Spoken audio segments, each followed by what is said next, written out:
Teenager Adam Petrozelli hears a dark voice that looks like black ink dispersing in water. Oddly enough, whenever he is cooking, he stops seeing and hearing things. It was something he became passionate about after his dad went to get milk and never returned. When his mom, Beth, gets into a relationship with a man named Paul, Adam starts going out more because home doesn't feel the same. Since he will be attending culinary school next fall, he frequently visits his favorite restaurant to observe and study their menu and to improve his cooking skills. Everywhere he goes, his three personified hallucinations follow him. Rebecca, a free-spirited and zen Coachella girl who gives him horoscope advice. The bodyguard, a temperamental but loyal and protective guy who always carries a baseball bat and has two henchmen ready to fight for him. And Joaquin, who behaves like the horny best friend from a 90s teen movie. During chemistry class, Adam experiences his first psychotic break, which leads to him accidentally burning his lab partner's arm. He is then diagnosed with schizophrenia, a chronic mental disorder in which a person loses touch with reality. Literally me when I watch too many Tubi movies. This diagnosis explains his visual and auditory hallucinations, paranoia, and delusions. Adam gets bullied, gets expelled, and loses whatever friendships he has made. At home, Paul hides all the knives, and Adam hears him suggest to Beth that they send him somewhere that's professionally more capable of taking care of him. Beth researches schizophrenia and accompanies Adam to different doctors. With no clear progress, Beth, who refuses to give up, signs up Adam to take part in the clinical trial for the newly developed medication, Tazoprex. Adam gets accepted, but he refuses to take the pills as he doesn't want to be a guinea pig and experience side effects. Paul and Beth transfer Adam to St. Agatha Catholic School. Sister Catherine accepts Adam on the condition that he maintains a 3.5 GPA and a score above 90% on the yearly benchmark exam. She adds that they should be informed monthly about the developments in his psychiatric treatment. Paul asks that they practice discretion because Adam has been bullied by Midwest 2s at his last school. While Adam is in the boys' restroom, students Maya and Ted come in, arguing about Ted's incomplete payment for Maya's work. After Adam tells them that he's a transfer who will start class the next day, Maya demands a tight lip on what he saw. While answering a test, Adam sees the door open and hears the dark voice telling him that he'll never make it there. While Adam is having lunch at the cafeteria, Maya approaches him to intimidate him into silence, but she ends up befriending him because he seems harmless. Thinking he's weird, Maya asks if he's restarted, to which Adam says he just has a chronic headache syndrome. After exchanging names, Adam asks if she's a drug dealer because of the bathroom incident. She says she's the school's projected valedictorian, and she does students' homework and essays for a price as a side hustle. After she leaves, Adam takes his first Tazoprex pill, causing his hallucinations to flicker. While having dinner with Beth and Paul, Adam hears the dark voice telling him that he is ruining his mom's life, that he's the reason his dad left, and that the school will get rid of him when they find out the truth. After Adam gets a bad grade on a math test, Maya agrees to tutor him for $75 a week. As she gets to know Adam, Maya learns that he's passionate about cooking and that he's studying to be a chef. When she tastes his food, she's impressed that the white boy used seasoning. After their study session, Beth and Adam drive Maya home.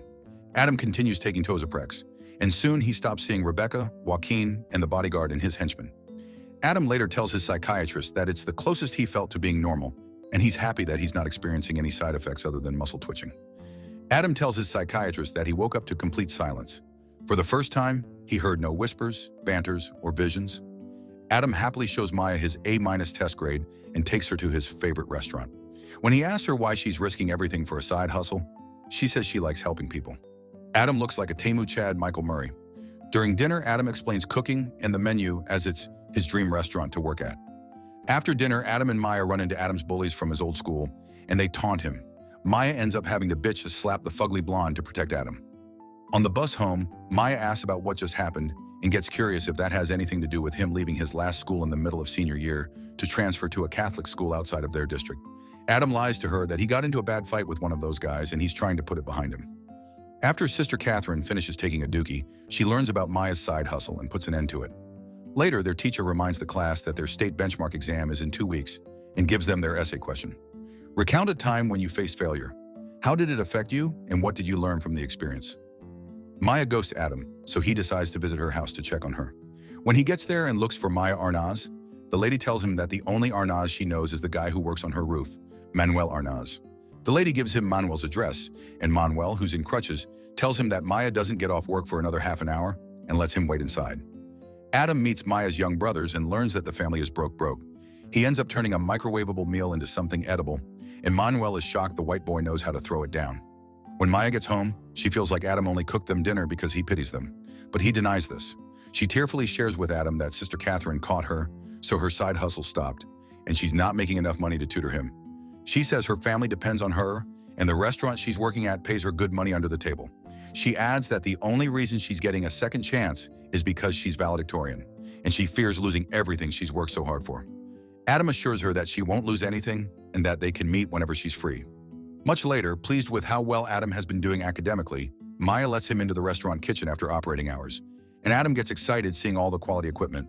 While he cooks for them, Maya tells him that maybe he can write about what happened in his last school as his topic for the benchmark exam essay. Adam's hand starts twitching, and as he hides his hand behind him, he tells her that it's difficult not to see the incident as a failure because after the fight, people immediately looked at him differently. He feels like the real failure is letting himself be a bystander in his own life. Maya tastes his dish and coughs, saying he might have added too much spice. Adam tastes it and gets confused as it tastes fine. During the benchmark exam, Adam's hand and leg twitch, and he tries so hard to hide and stop them. Later that night, after Beth and Paul inform Adam that they're expecting a baby, Adam's hand twitches again, and his vision and hearing distort. Adam reviews the potential side effects of Tosoprex: sweating, loss of taste and tremors, and anal leakage. Well, I'm glad we didn't have to see that last one. He secretly stops taking Tosoprex, prompting his hallucinations to return. Adam abruptly walks out of class to prevent another psychotic break, and Sister Catherine witnesses Adam screaming at Maya to stop following him. Later that night, he awakens to a male and female voice calling him into the nursery and telling him that the baby is the child Beth truly wanted. Paul asks him if he's okay and informs him that Sister Catherine called and expressed concerns about his behavior that week. Adam tells his psychiatrist that he realized that a lot of people want to help a cancer patient, but no one wants to help a schizophrenic. Because of this, a lot of them end up on the streets, screaming at nothing and waiting to die. Straight facts. Adam apologizes to Maya, and to make it up to her, he brings her to an outdoor showing of her favorite film. He tells her that he's been feeling alone, but he doesn't feel alone when he's with her. He asks her to go to prom with him, she accepts, and they kiss. Adam tells his psychiatrist that letting Maya love him with his condition is like letting her catch an STD, and it's not what she deserves. Beth discovers the Tosoprex pills Adam had thrown and confronts him about it. He says he's experiencing side effects that stop him from cooking, which is the point of it all. When she asks why he didn't tell her, he says they've never been on the same team since Paul moved in. Later, Adam sees Paul in the middle of writing an email to Sister Catherine about him, and this gets him paranoid. In the principal's office, Sister Catherine, in the presence of Beth and Paul, temporarily suspends Adam since she can't risk the student's safety, despite Adam explaining that the pills have made him worse. Since he saw Paul writing an email to Sister Catherine, Adam says Paul wants to get rid of him, which Paul and Beth deny. Adam goes to the bathroom, where he hears whispers and hallucinates, seeing the entire bathroom vandalized with words mocking his condition. Maya arrives, pulling him back to reality, and she informs him that he ranked first in the benchmark exam essay. In the chapel, Father Patrick sees a troubled Adam and advises him to take a day off. Adam hears the dark voice as Father Patrick suggesting that he end his life, prompting him to walk out. Adam crashes out at home, and the dark voice feeds him ideas that worsen the situation. Beth tries to hold him and assure him that he's her entire world.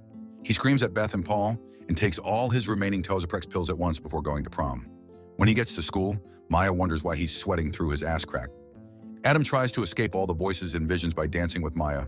When Sister Catherine drags him out because he's not supposed to be there because he's suspended, he sees her as trying to bring him to the silhouette of the dark voice. Scared, Adam forcibly pushes Sister Catherine, who falls on the floor, shocking everyone.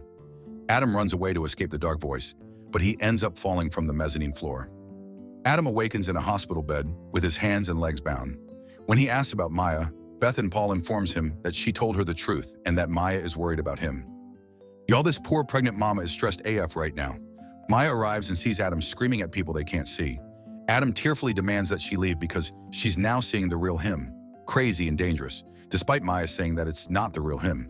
Adam even shades her for being poor. Adam gets expelled, and he spends some time in a mental facility. On his way to the graduation ceremony, Father Patrick visits Adam and tells him that admitting one's flaws gives one the opportunity to face them. He apologizes for not helping him sooner, as he was unaware of what he's going through, and prays for his recovery. Beth and Paul visit Adam, and since Adam hates Paul as he thinks he's trying to get rid of him, Paul waits outside while Beth talks to Adam. Before leaving, Beth gives Adam a printed copy of the email Paul sent to Sister Catherine. Adam learns that Paul has always been supportive of him, so much so that he told Sister Catherine that they will not tolerate her threat to expel him, as it is abusive, and that he will protect him from narrow-minded people motivated by fear. Adam runs out to catch up with Paul and Beth, and he apologizes to Paul as he hugs him, finally accepting him as his father figure. When he tells him that he knows he didn't sign up for their situation, Paul assures him that he'll always be there for him. May this father figure find me, because I'm still looking for mine. Adam asks them to take him to St. Agatha's graduation, where he then gets on stage, despite Sister Catherine's attempt to stop him, and with Father Patrick's support. He starts hearing the dark voice, but he courageously tells everyone about his battle with schizophrenia. By accepting this part of him, the dark voice disappears. He talks about his essay and says that his greatest failure has been hiding from the people he loves and believing the voice in his head that says he's ruining their lives and that he's too defective to be loved by anyone. Adam, Beth, and Paul leave the auditorium, and Maya runs after Adam, who apologizes to her and lets her go because he can't put her through his complicated situation. Maya says she loves him, and they kiss.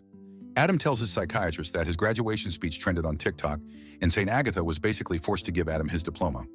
Beth gives birth, and Adam attends the culinary school, Canard Rouge.